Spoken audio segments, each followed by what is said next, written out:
Hello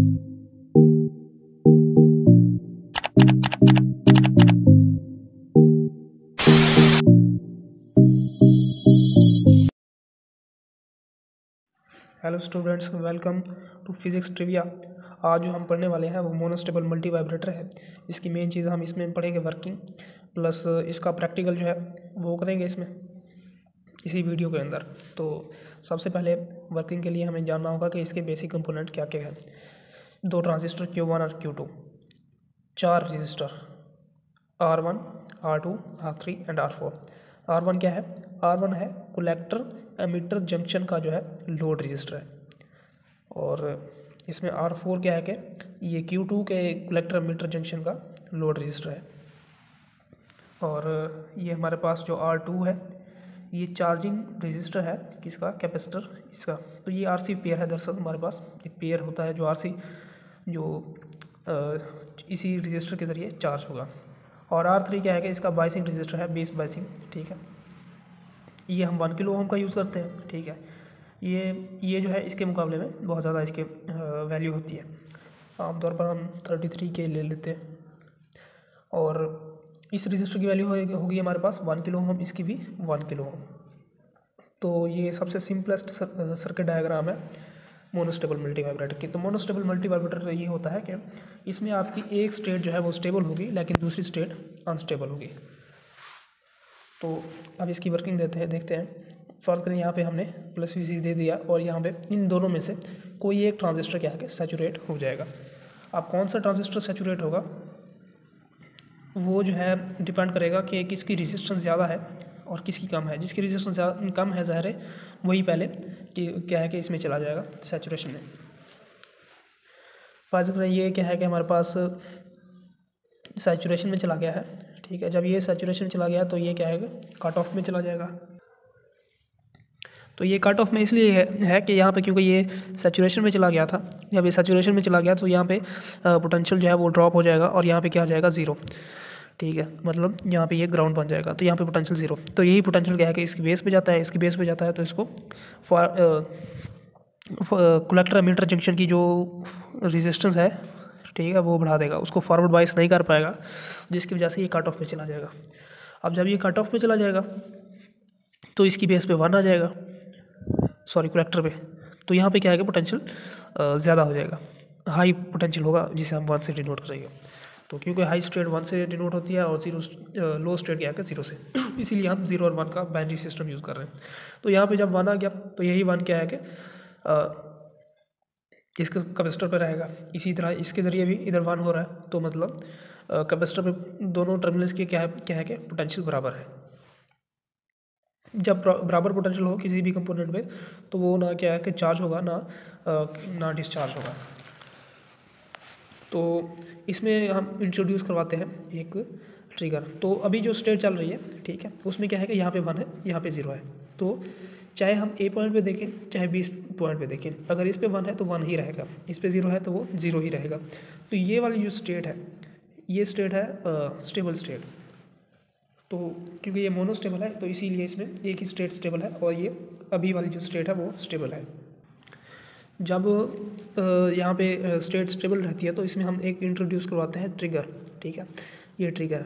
trigger क्या करता है कि इसकी स्टेट को बदल देता है। ठीक है, मतलब यहाँ पे 1 है तो यहाँ पे 0 कर देगा और यहाँ पे 0 है तो यहाँ पे 1 कर देगा।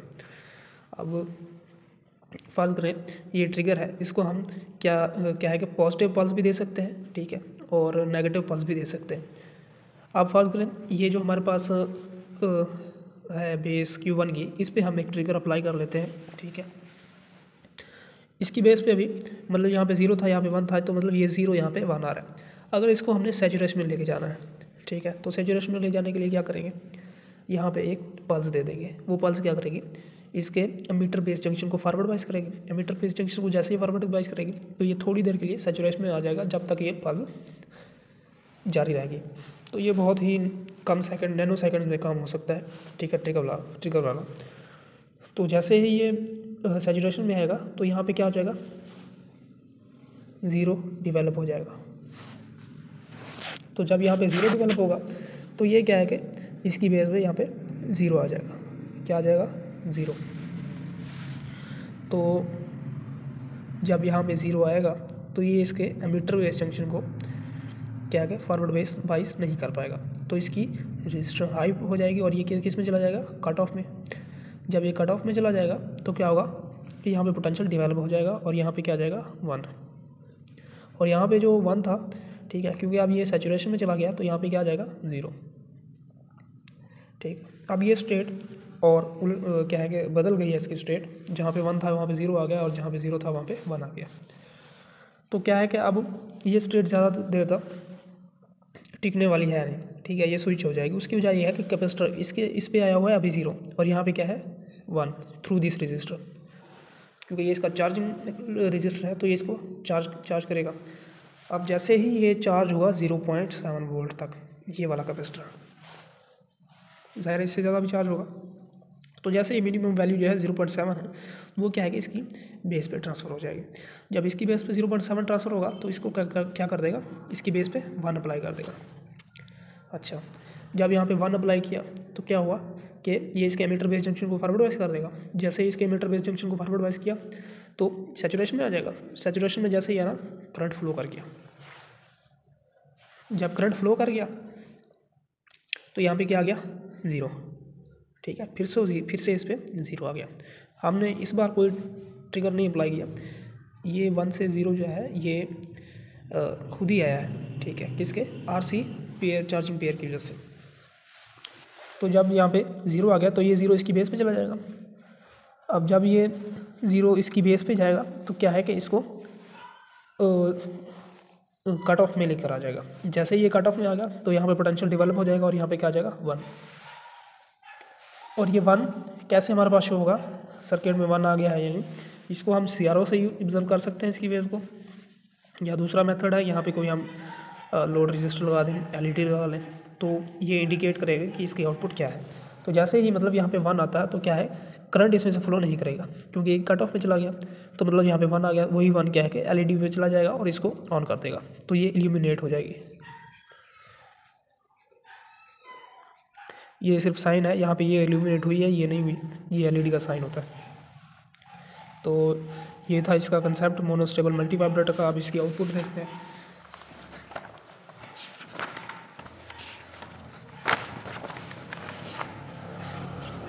तो ये है इसकी आउटपुट। इसमें इसका हमने ट्रिगर दिया है, ठीक है, पॉजिटिव ट्रिगर, नेगेटिव ट्रिगर भी दे सकते हैं, पॉजिटिव ट्रिगर भी दे सकते हैं। तो यहाँ पे क्या है कि हमने ट्रिगर की कोई पल्स भी नहीं दी यहाँ तक। तो यहाँ तक क्या था, ये एक स्टेट है, ठीक है, ये है स्टेट हमारे पास शुरू में 0 है। 0 कहाँ पे थी, शुरू में हमने जब लिया था तो इसको सैचुरेशन में डाला था और इसको कट ऑफ में, ये सैचुरेशन में था तो यहाँ पे 0 था, तो मतलब B पे 0 था। तो अब ये B पे क्या चल रहा है 0। तो जैसे ही हमने ट्रिगर अप्लाई किया, अब ये 0 चल रहा था, ठीक है, ये B पे 0 चल रहा था, तो ये इसकी स्टेबल स्टेट थी। जैसे ही हमने ट्रिगर अप्लाई किया थोड़ी देर के लिए, तो इसमें क्या है कि आउटपुट क्या है कि इसकी चेंज हो गई 0 से 1 तक। यहाँ पे 0 होगी, यहाँ भी होगी तो 1। तो ये थोड़ी देर के बाद जब ये कैपेसिटर क्या है कि जब 0.7 वोल्ट तक चार्ज हुआ तो इसकी आउटपुट जो है उसको फिर से कैपेसिटर की चार्जिंग ने इसको बदल दिया, तो ये फिर से 0 हो गई। अभी आप देख रहे हैं B पे, A पे देखेंगे तो वो इसके आउटपुट के बिल्कुल उलट हो गई, ठीक है। फिर हमने दूसरी बार ट्रिगर दिया तो ये फिर से इस पे 1 आ गया। फिर से जब 1 आया तो वो भी एक थोड़े से टाइम के बाद वो क्या है फिर से अपनी स्टेट में आ गया। तो हमने यहाँ पे क्या ऑब्जर्व किया कि जो अनस्टेबल स्टेट है वो थोड़े टाइम के लिए रहती है, और वो टाइम पीरियड हम कैसे निकालते हैं,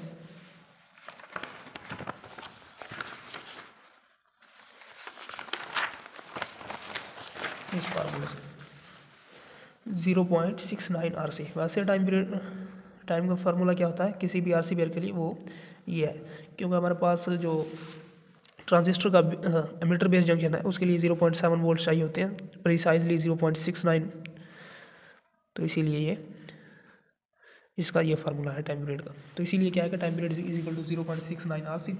फ्रीक्वेंसी निकालेंगे तो वो इसके उलट हो जाएगी, ठीक है। तो इससे हम उसका जो स्टेट है, जो थोड़ी देर के लिए क्या है कि आती है और फिर से चली जाती है, जिसको हम अनस्टेबल कहते हैं, उसकी हम फ्रीक्वेंसी और टाइम पीरियड निकाल सकते हैं। और ये एक टेबल है जिसको हम प्रैक्टिकल में यूज़ करने वाले हैं। ये क्या करेगा कि इस टेबल में हम आर की वैल्यू सेलेक्ट करेंगे, सी की वैल्यू सेलेक्ट करेंगे किसी भी सर्किट में, और उसके लिए हम टाइम पीरियड निकालेंगे इस फार्मूले से। ठीक है, फिर हम इसकी वैल्यूज चेंज कर लेंगे। ठीक है, चेंज करेंगे तो टाइम पीरियड और फ्रीक्वेंसी भी वेरी करती रहेगी। ठीक है, तो अब हम इसमें इसका सर्किट देखते हैं। ठीक है, तो ये है हमारे पास ट्रांजिस्टर। ठीक है, इसमें हम क्या करते हैं कि इसकी जो ऑर्डर है वो मैं बता देता हूँ। ये जो पहली वाली है ये है हमारे पास एमिटर, दूसरा जो है वो कलेक्टर है, और तीसरी जो टर्मिनल है वो है हमारे पास बेस। तो इसमें जो ये एमिटर और बेस और जो कलेक्टर है ये उलट है, जैसा कि हम थ्योरी में यूज़ करते हैं। तो इसको बोलते हैं ECB। ठीक है, इस ट्रांजिस्टर को ऐसे रखना है, एक इसकी प्लेन साइड सामने रखनी है, फिर इसको लेफ़्ट से राइट की तरफ जो है काउंट करना है, ECB, एमिटर, कलेक्टर और बेस। तो अब इसको हम सर्किट में यूज़ करते हैं। अच्छा, तो ये सर्किट अब कंप्लीट हो चुका है हमारा मोनोस्टेबल मल्टी वाइब्रेटर का। तो इसमें हमारे पास जैसा कि आप देख सकते हैं यहाँ पे ये Q1 है, ये वाला, ये Q2 है। ठीक है, ये R1 R2, इन दोनों के दरमियान एक कैपेसिटर R3 एंड R4। ठीक है, आप सर्किट डायग्राम से कंपेयर करके इसको समझ सकते हैं। और कलेक्टर से एक हमने LED लेके लिया, इस कलेक्टर से एक LED ले लिया। ठीक है, अब ये वाला जो हमारे पास जंक्शन है इससे एक कैपेसिटर जुड़ा हुआ है, कैपेसिटर के बाद ये इसकी बेस पे आया हुआ है Q2 की। तो इसीलिए हमने यहाँ पे R1 और R2 के दरमियान एक कैपेसिटर जोड़ दिया। कैपेसिटर जो है इसकी बेस पे आ रहा है, ये यहाँ से जुड़ा हुआ है। और ये हमारा R4 के बाद R3 और ये Q1 से जुड़ा हुआ है।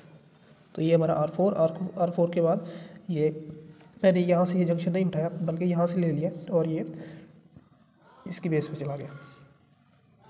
तो अब ये जो स्टेट है यहाँ पे, ये फर्ज करें हमारे पास A है, तो A पे जो है वो 1 है, तो ये 1 है तो ये स्टेबल स्टेट है। अगर हम इसी पे देख लें तो यहाँ पे 0 है, तो इसकी ये स्टेट स्टेबल है 0। तो अब बारी है ट्रिगर की। ट्रिगर हम पॉजिटिव भी दे सकते हैं, नेगेटिव भी। फर्ज करें मैं पॉजिटिव देना चाहता हूँ, ये वाला ट्रिगर जो है यहाँ पे लगेगा पॉजिटिव, तो मैं Q1 की बेस को पॉजिटिव पल्स दूंगा। तो इसकी बेस जो है हमारे पास, ये इसकी बेस आ गई।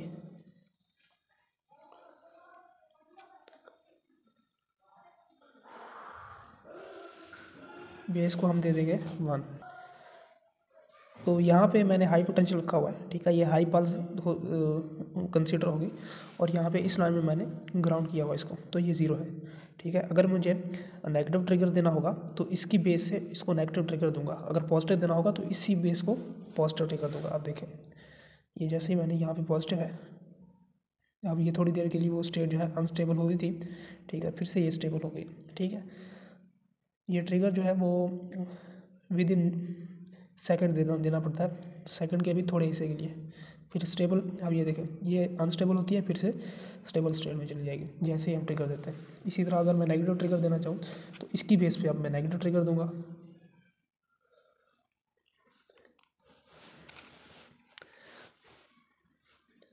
अब ये नेगेटिव ट्रिगर क्या है, ग्राउंड की तरफ देना होगा।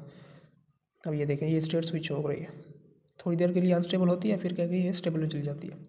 और इसको अगर हम आप कहेंगे पॉजिटिव पल्स देना चाहें तो उससे काम नहीं होगा। अब ये देखें, पॉजिटिव पल्स देता हूँ तो ये स्टेट स्विच नहीं होती बल्कि शॉर्ट सर्किट हो रहा है, क्योंकि ये ग्राउंड की तरफ। तो नेगेटिव टर्म अगर हम देते हैं ट्रिगर तो ये स्टेट स्विच करता है। तो अगर आपको ये जानना है कि ये सर्किट डायग्राम कैसे बनी है तो कमेंट करें, मैं आपको सर्किट डायग्राम बना के अपलोड कर दूंगा वीडियो। तो नेगेटिव पल्स और पॉजिटिव पल्स की वर्किंग क्या है वो मैं आपको बताता हूँ। यहाँ पे जब हम इस पे देते हैं, ये क्या है कि यहाँ पे ये है कट ऑफ में, ये सैचुरेशन में है। ठीक है, ये स्टेबल स्टेट है। तो क्या है कि यहाँ पे मतलब कोई पोटेंशियल नहीं है, इसीलिए क्या है कि ये कट ऑफ में है। तो अगर हम बाहर से एक्सटर्नली एक पल्स दे दें जिसको हम ट्रिगर कहते हैं तो ये सैचुरेशन में जा सकता है। ये सैचुरेशन जाने से इसको ये कट ऑफ में लेकर आ जाएगा। ठीक है। लेकिन ये स्टेट है, हम यहाँ पे जो है ट्रिगर नहीं देना चाहते, हम यहाँ पे ट्रिगर देना चाहते हैं। तो यहाँ पे क्या है कि आप देखें कि नेगेटिव देंगे पॉजिटिव पल्स देंगे, ये खुद ही आप डिसाइड करें।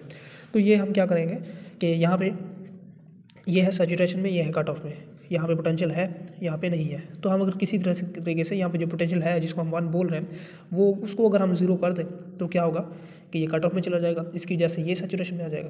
तो हम क्या करेंगे, ये जो 1 है इसको 0 कैसे करेंगे, करंट के जाने का पाथ ही है ये, ठीक है। अगर हम या इसकी कुछ ना कुछ रेजिस्टेंस है, अगर हम करंट को एक उससे भी आसान रास्ता दे दें, ठीक है, तो क्या होगा कि करंट वहाँ से नहीं उस आसान रास्ते से जाएंगे। तो हमने इसीलिए इसकी बेस से एक कनेक्शन लिया, ठीक है, और ग्राउंड पे जोड़ दिया। तो इससे क्या हुआ कि करंट ने ये पाथ फॉलो किया और इस तरफ आ जाएगा, मतलब ट्रांजिस्टर में से फ्लो नहीं करेगा, इस वायर में से फ्लो होकर सीधा ग्राउंड में चला जाएगा।